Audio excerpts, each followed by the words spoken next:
You know the old phrase. It's actually one of my favorite phrases of Steve Jobs. Oh, I actually had never really heard this one until I read your story. Yeah. A computer is like a bicycle for the mind. I love that. I love that phrase. Okay. Yeah. Maybe I'm not grasping it. There's nothing to grasp. It's just like so a computer is like exercising your brain. No, it's not exercising your brain. It's getting you to a place that you would have gotten by walking, but much faster. Why isn't it a car? Because it was the 1970s. What do you want?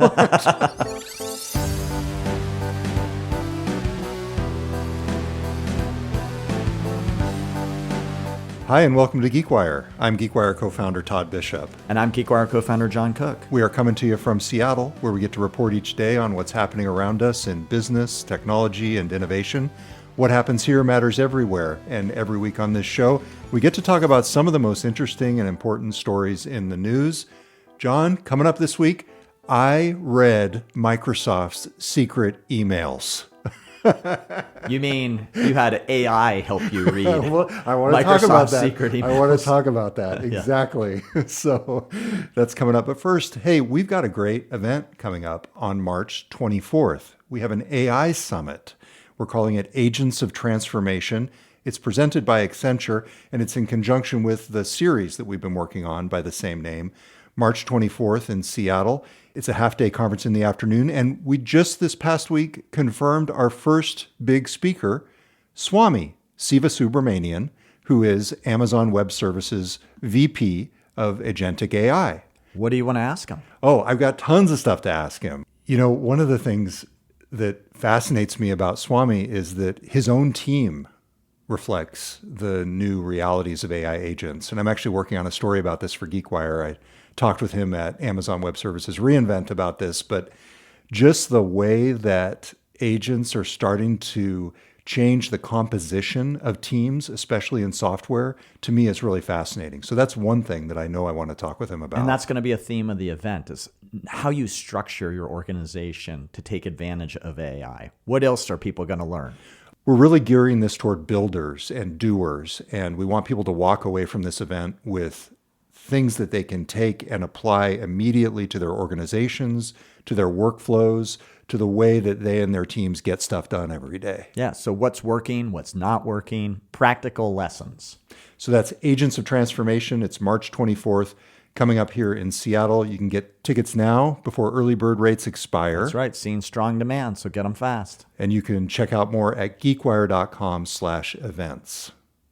Speaking of AI transforming workflows, John, oh my gosh. I don't even know where to start on this one. I was sitting at my computer on Saturday morning. I had just finished uploading the podcast, in fact, and I noticed some news reports about Elon Musk putting a price on his demands of Microsoft and OpenAI in the lawsuit that he filed a while back against OpenAI over its conversion from a nonprofit to a for-profit corporation. Basically, that's what the lawsuit's about. And I went searching and I saw in my email alerts, because I love Court Listener. Do you know Court Listener? No, don't give all your secrets away. Hey, actually, you know what? I don't care. I actually think that there's probably some actionable stuff here in this process for listeners to take away. So at courtlistener.com, it's a great service that allows you to go in, and it's like a document sharing service and alerting service, basically, for federal court filings in particular. And so I noticed I had an email alert on this. And John, there in the court docket was kind of like the pot of gold at the end of the rainbow for a reporter who covers Microsoft and the tech industry.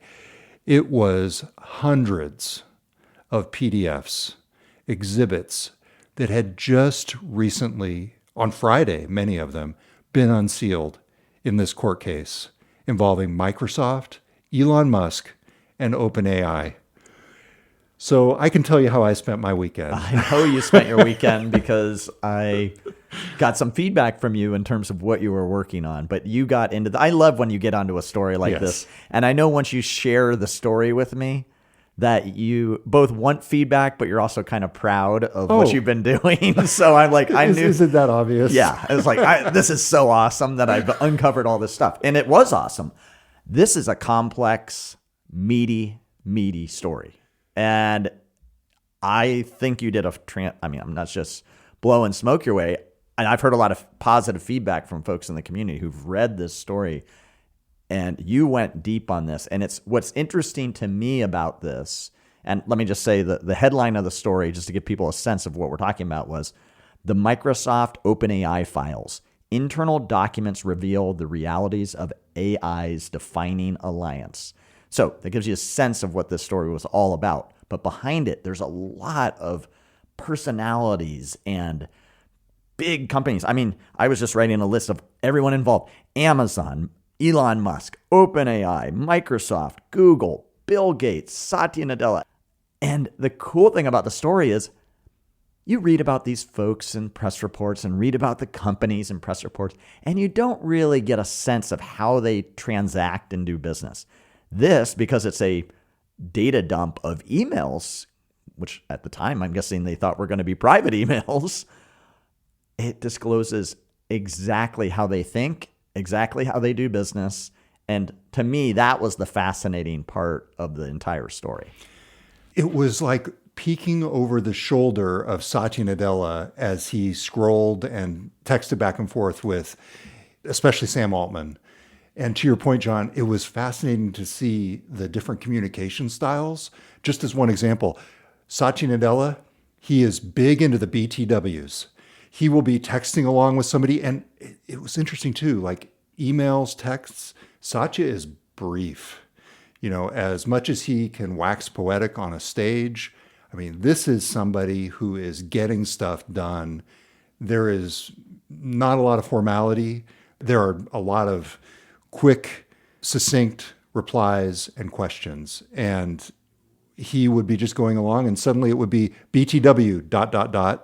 And he would ask a question like, when are you going to actually launch a paid version of ChatGPT, Sam? You know, and so what you had in these documents, it turned out, as I dug through them, was essentially a definitive behind-the-scenes history of Microsoft and OpenAI, long before ChatGPT, dating all the way back 10 years ago when OpenAI first was announced. And in the announcement was not Microsoft as a partner, it was Amazon as a partner. I heard from somebody from Amazon this week that had no idea that was the case. So this was originally Amazon's partnership. Right. And Satya Nadella, and we opened the story with this, said to his team, what is this, basically? And he said, did we get called to participate? AWS seems to have sneaked in there. Yeah. I mean, there's so many great quotes that you've pulled out of these documents. What were your favorites? There were a few. One of them was from Elon Musk. Okay. Of course. Yeah, that one's got to be in there. I mean, I think Let's that was... set that one up. So Elon Musk and Sam Altman are emailing back and forth. This is in August 2016. And at the time, Microsoft, after being blindsided effectively by the launch of this cool new Silicon Valley AI lab, nonprofit, had been courting OpenAI to try and do something on Azure. And Altman emails Musk and says, I've negotiated a $50 million compute donation from them over the next 3 years! Exclamation point. Them meaning Microsoft. Yeah. Yeah. Do you have any reason not to like them or care about us switching from Amazon? And Elon Musk, who at the time was the co-chair of OpenAI, he kind of gave his blessing, but in a very backhanded way. He said, referring to Amazon's Jeff Bezos, I think Jeff is a bit of a tool and Satya is not. So I slightly prefer Microsoft, but I hate their marketing department. And so Sam Altman responds, Amazon started really dicking us around on the T&C, the terms and conditions, especially on marketing commits. And their offering really wasn't that good technically. And so it went on. And I actually link, that's one thing, is I did link in the story to all of these emails. So I quoted parts of them, the best parts, but you can read the full threads if you go to the story and click on the links. And so that was like, in terms of substance, that was one that really stuck to me in terms of just seeing the behind the scenes. And of course, that's Elon and Sam Altman. In terms of Microsoft, I was fascinated by the different personalities, Satya Nadella, Brad Smith coming in with like really complete thoughts, really being very thoughtful, being very Brad Smith, Microsoft's president, on text even. And I have to say, the one moment that really stood out to me was from 2023, just in terms of the personalities. Kevin Scott, Microsoft's CTO, was on a thread with Satya Nadella and Sam Altman during the crisis that Microsoft and OpenAI faced when Sam Altman was let go pushed aside. Yeah, let go as CEO. And there was one thing that Kevin Scott said when they were vetting different board candidates for OpenAI on the text thread. He said, "I can quit for 6 months and do it." He added a grinning emoji, and then he commented, "Ready to be downvoted by Satya on this one, and not really serious." And then Satya responded with like a thumbs down. Thumbs down. Right? Yeah. It was just it was interesting. It's really interesting, the communication back and forth at a real pivotal time for this blockbuster deal that was happening. So it's a really interesting inside look. I do want to talk a little bit about methods here. Yeah, I was going to ask you. I mean, this is a very complex story and a lot of documents and a lot of moving pieces. How did you get your hands around it? So basically, my immediate instinct was Notebook LM. This is Google's product that's kind of an offshoot of Gemini that was originally designed for students. And the advantage of it is you can upload hundreds of documents into Notebook LM, create a notebook for a specific project. And it basically gives you a dedicated large language model that only queries your sources, the sources you put in there or the sources you bring in through their search function. And this is a perfect application for it. So I literally went in, it took me like an hour to get all these PDFs downloaded. And after I got them all downloaded, I uploaded them to Notebook LM.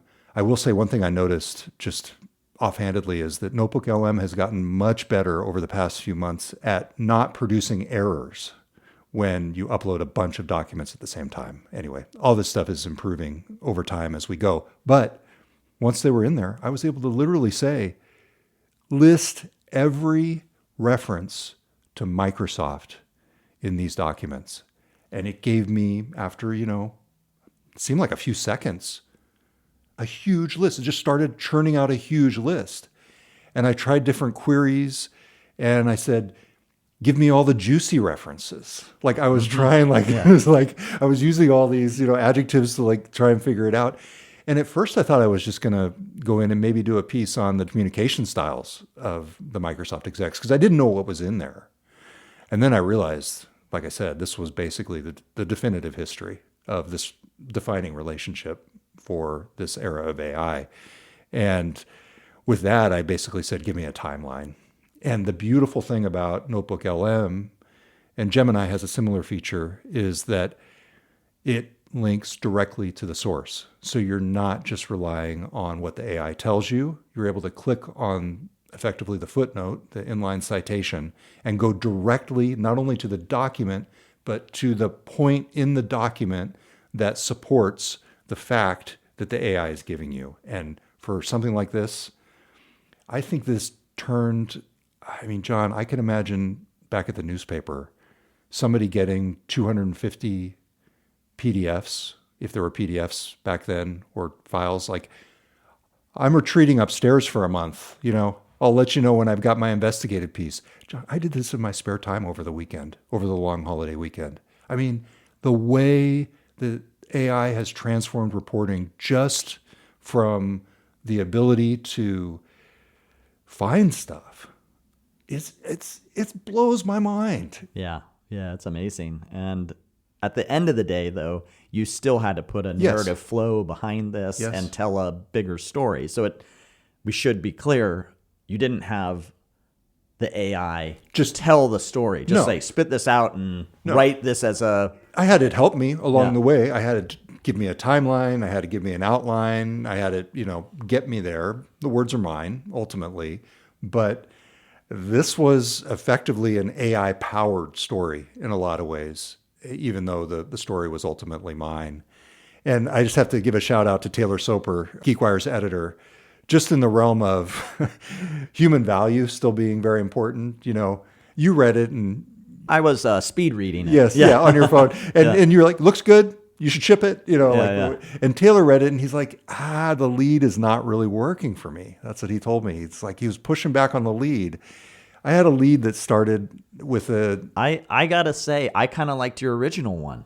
Interesting. I did, because you started the story in the original story that I read before you changed it up, essentially with the anecdote of Brad Smith and Satya Nadella and Microsoft essentially forming a subsidiary company in hours in Washington State to essentially take all of the talent from the disbanded OpenAI, including Sam Altman, and forming a company around that. I thought that part was fascinating. And I thought it was fascinating in part because it showed how Microsoft was basically turning on a dime, this $1 trillion company turning on a dime. Yeah, this all happened in hours. Hours. Yeah. And also the thing that fascinated me about it was the communication style. I mean, Brad Smith on text had this long paragraph basically explaining how this giant corporation created this new subsidiary to absorb this startup in an emergency situation. The talent from the startup. Yeah. I mean, it was a remarkable thing that Microsoft did, and Brad Smith... They never ended up using it. They never ended up using it, but he, in the text thread, basically gave this long explanation of it. And the thing that cracked me up, and the reason I wanted to use it as the lead, was Sam Altman's response was, KK.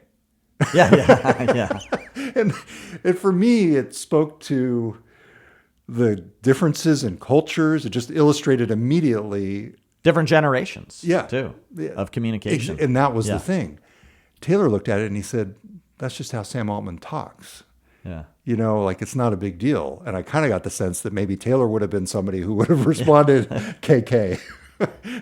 So anyway, I changed it up and started instead with Satya Nadella's surprise over Amazon. Which is also a very interesting component of the story. And as I said, there were people at Amazon that didn't even realize where Amazon stood with OpenAI in those very, very early stages. I bring it up only to say that I felt like in that situation, I was actually happier. It took me a while, like a stubborn reporter. You know this. You got a lead that you like, and an editor tells you, that doesn't really work for me. It's hard to take sometimes. And the AI, by the way, liked the original lead better, too. There you go. Claude, Gemini. Yeah. They both liked the original lead. But I actually feel like the human intervention in this case was the right way to go. So where does this lawsuit go from here? What's the next step?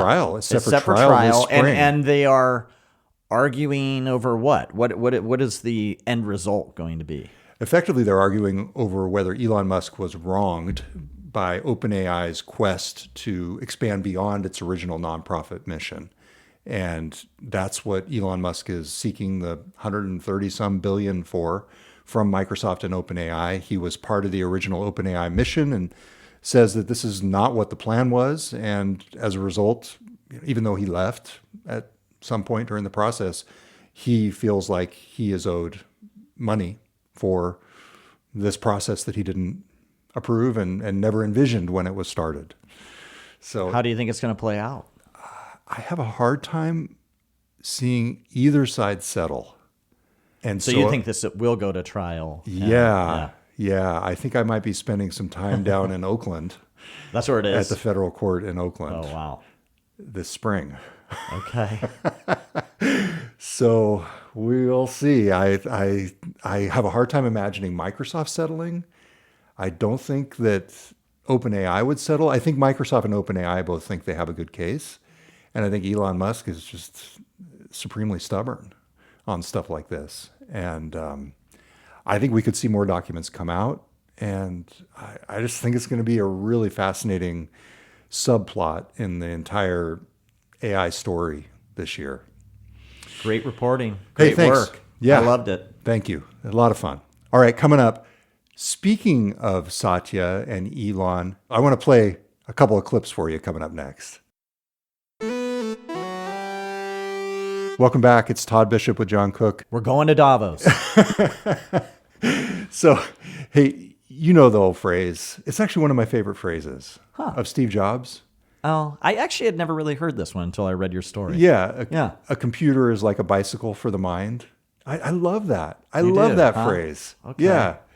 Maybe I'm not grasping it. Well, it's like, there's nothing to grasp. It's like, so a computer is like exercising your brain. No, it's not exercising your brain. It's getting you to a place that you would have gotten by walking, but much faster. Why isn't it a car?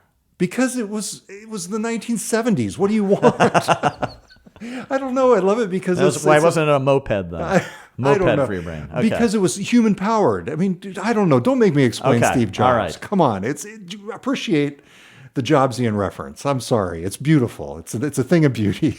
At any rate, this was countered at the time by Bill Gates with information at your fingertips. And I was listening to Satya Nadella talk at the World Economic Forum in Davos, Switzerland, on a panel with the former UK Prime Minister, and he invoked these sayings, and then he clearly was trying to add his own metaphor that he probably hopes will be on the same level as those other two someday. So let's listen to what he said.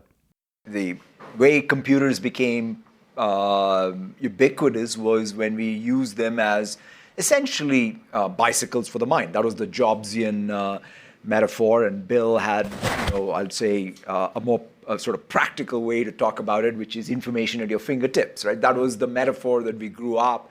That was the PC, that is the phone, and we used it to be able to have more agency in the workforce and in our personal life, right? That's kind of what was really powerful. To this new metaphor, I think you're all going to be, or all of us are going to be managers of infinite minds. And so if we have that as the theory, then the question is, what can we do with it? And he goes on. How long do you think they rehearse, practice, refine this messaging? Like, is this hours and hours of work? I don't know if it's hours and hours of work, but I can almost guarantee you, and this is based on a little bit of inside knowledge, this was not a random phrase that he just came up with on the spot. Yeah, that's right. This was something he went into this talk hoping to land.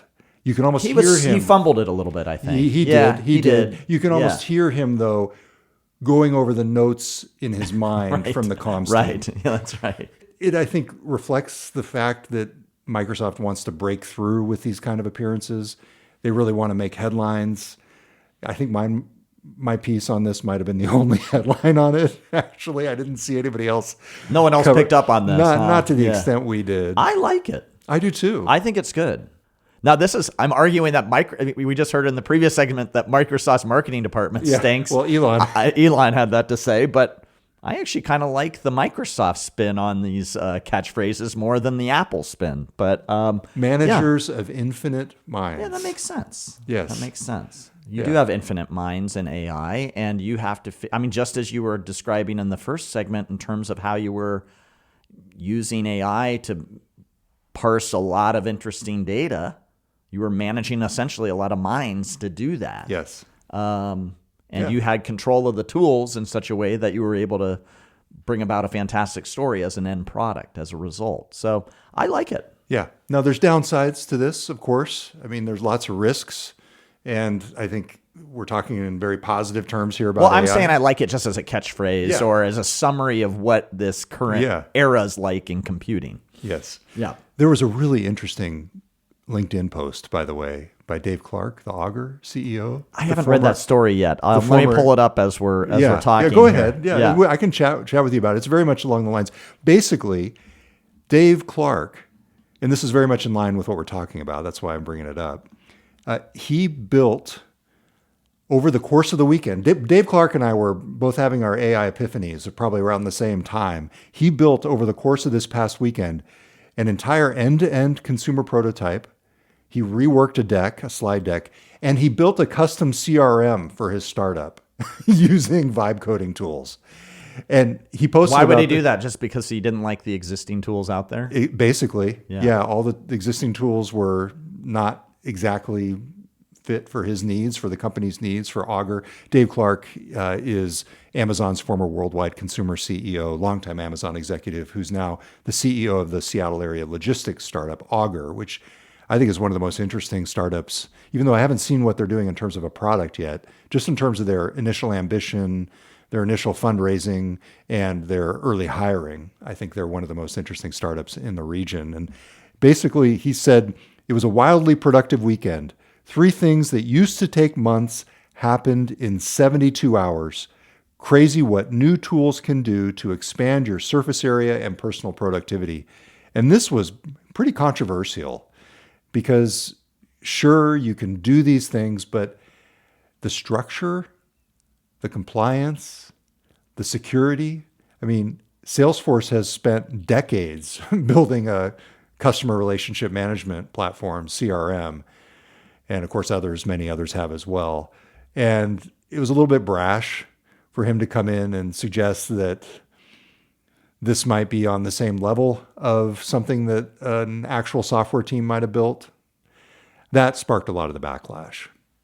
The other risk with all this stuff, and we've experienced this with the GeekWire 200, our index of the Seattle region and Pacific Northwest's top startups, and we did a whole revamp of this last year, and it worked really well. And I have to say, behind the scenes managing it has been much, much tougher using vibe coding, because we redid it entirely using Claude and ChatGPT, and it's great, but it's hard to manage. And so I have a sort of a firsthand experience with this. So we'll link to that post as well. Hey, Satya Nadella was not the only one kind of tripping out at Davos. So I don't know if I've told you this, but I've kind of become a CNBC junkie. Yes, yeah, you talk about it all the time. Okay, all right. On your Echo show. Yes, okay, yeah, I have. Yeah. So I noticed this morning, it's Thursday, I noticed this morning that Elon was speaking at the World Economic Forum too. It was kind of a surprise appearance by him. And just as they cut to him on the CNBC live feed, he was talking about some really out there stuff. So here we go.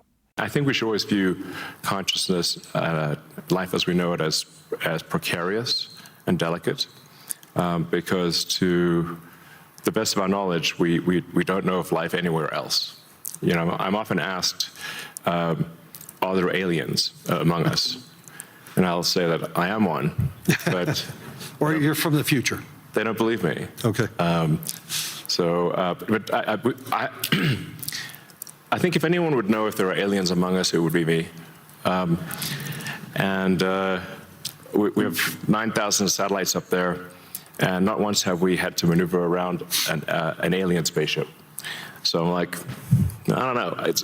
Bottom line is, I think we need to assume that life and consciousness is extremely rare, and it might only be us. And if that's the case, then we need to do everything possible to ensure that the light of consciousness is not extinguished, because we're effectively, the way I view it is, the image in my mind is of a tiny candle in a vast darkness, a tiny candle of consciousness that could easily go out. And that's why it's important to make life multiplanetary, such that if there is a natural disaster or a man-made disaster on Earth, that consciousness continues. Okay, a lot to unpack there. I can't believe we have 2 segments where we've talked about Elon Musk, but here we are. Do you think he's referencing AI there indirectly? That's the risk of extinguishing the light and the darkness? Possibly a little bit. And he referenced AI in other parts of the talk, but he was mostly talking about SpaceX there in terms of the need to expand beyond Earth orbit. Do you think? I like that he's often asked whether they're whether they're aliens don't you think among he us. Is?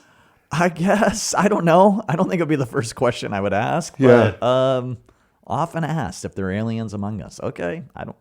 That's an oddball. Do you think that metaphor, the tiny candle in a vast darkness, was workshopped by the SpaceX team in the same way that the Microsoft team did the 100% no Infinite Minds? No, I think he was truly just riffing. Yeah. Here's what I loved though, I gotta say. So CNBC does this cutaway to this segment, and they gotta come back and get on with their regular programming. They can't just stick with Elon being Elon for Yeah. an hour. So here's how Sarah Eisen from Take for CNBC the does United it. States, and what type of geography would it take? You've been listening to to Elon have Musk in that conversation solar with Larry field Fink, to of course, the head electrify the of United States. BlackRock, who's also leading the World Let me Economic ask the question, what Forum are we doing? this year. And a surprise appearance here in Davos. Musk wasn't advertised to be on the agenda. I think some of the takeaways so far, he believes that there are no aliens, that if anyone would know, it's me. Believes there will be a lot of Breaking news. Yes. Elon Musk believes there are no aliens. Nice outro. Anyway, those were the two clips. There was a lot going on in Davos this week. I was enjoying kind of eavesdropping on all of the CNBC hosts who are just kind of part of my life now, you know? The Rich Barton Yeah. comments about Yeah. watching CNBC have really resonated with you. Yeah, so Rich Barton was on Tim Ferriss, and that was one of the things he mentioned is that he likes watching CNBC on his iPad, and he turns it on mute and just does the closed captioning. And I was like, oh, that's interesting. Rich Barton being the co-founder of Zillow, Yes, among other things, the former CEO of Expedia. Expedia, yeah. And so I started doing it, and I like it. I start my day with Becky Quick and Joe Kernan and Andrew Ross Sorkin, and I end it with Jim Cramer, moving right into Shark Tank, and then I turn it on to SportsCenter. There you go. You got a full night, full day and night. Yeah. All right, that's all I got from Davos. I know you're not big into the World Economic Forum. I'd like to go someday. It looks beautiful. You should go. Yeah. Well, Yeah. You got to go to Oakland first. All right. Well, let's come back with a little bit more. You got a story to talk about? Yeah, I'll surprise you with a couple things. Okay, perfect. You're listening to GeekWire, and we will be right back. Welcome back. It's Todd Bishop with John Cook. What you got, John? Well, I've been picking up on a trend of startups and just activity in the entrepreneurial arena. And I'm wondering if you're seeing similar trends Okay. around physical AI, robotics, and hardware. Huh. And companies that are taking advantage of that. And we had a few stories this week actually related to this on GeekWire. And it's just the fact that we had a couple stories on it has been kind of cementing in my mind that there's maybe a lot more activity going on in this arena than you would imagine. So one of the companies is Overland AI, which just struck a deal with Cal Fire to use their autonomous vehicles to go into raging wildfires and provide support in California. And then there is another company, which I think is a pretty interesting... Well, you should say, before you go on, Yeah. what does Overland AI do? Well, autonomous vehicles, largely for military Right. applications, but they're expanding their fleet, if you will, so it has other functions, and in this case, can go into dangerous situations like a wildfire This and is a big provide deal. support. This one really resonated with me. You know, I grew up in California, just, about a half an hour west of Paradise. I've been Right. up to Paradise and seen the devastation of the Camp Fire. I wasn't down there at the time, but wow, that is a huge deal. And those firefighters put their lives at risk, obviously. And to have that kind of capability autonomously, that's huge. Yeah, so it's mainly being used for logistics, so food, water, battery delivery, but you can imagine it can go through a lot more risky situations than if Yes. you would have sent a driver in there in a vehicle. So I thought that was interesting. Even just the logistics is putting fewer humans at risk. Correct. So that was one story. And then we also had a story on a company that's not very well known in the Seattle area, but I think it's one that we should pay attention to and track more closely. It's called AIM Intelligent Machines. Yeah. They are creating essentially software that essentially powers large construction equipment and will operate these vehicles autonomously. And again, this idea of robotics and hardware and physical AI. And I think we're just starting to see some pretty interesting trends in this area. Have you picked up on this at all?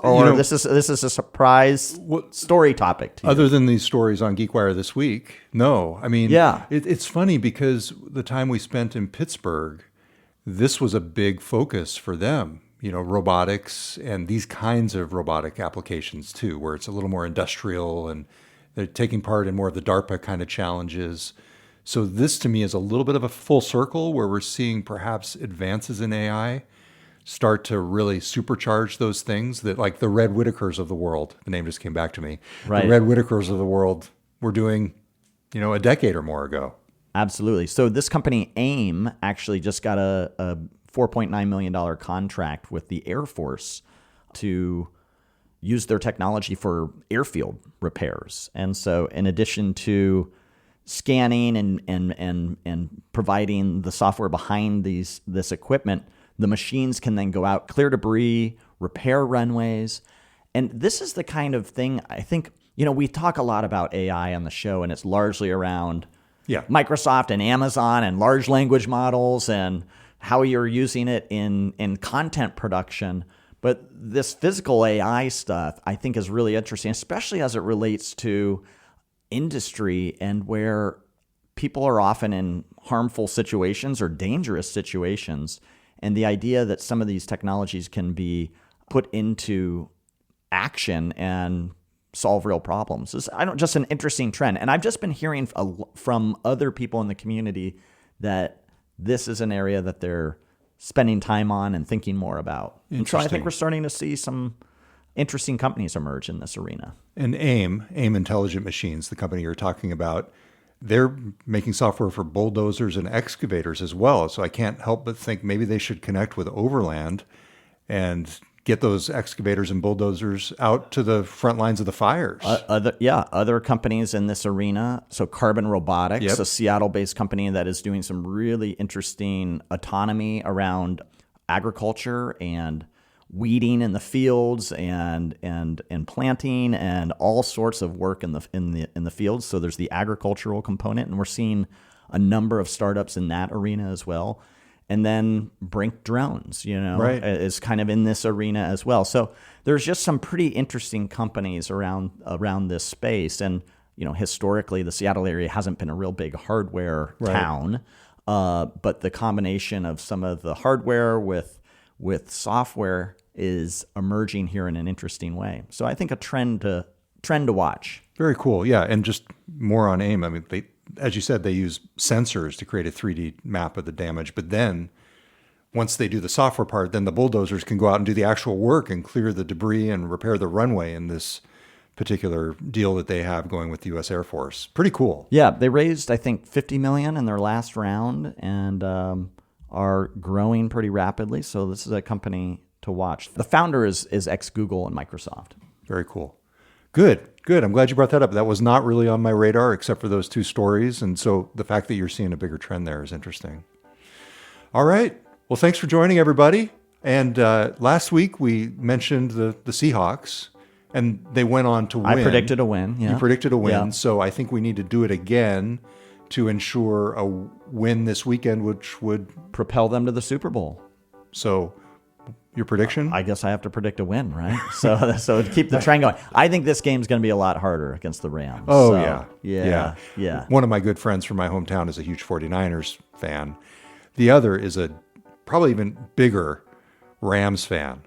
So the text threads are going to be basically on a level of Satya Nadella and Sam Altman this weekend between Carl and me over the Hawks and the Rams. I hope they pull it off. Yeah. All right. Well, go Hawks. Curt Milton edited this episode. Thanks for joining us, everybody. Until next time, I'm Todd Bishop. And I'm John Cook. We'll be back next week with a new episode of the GeekWire podcast.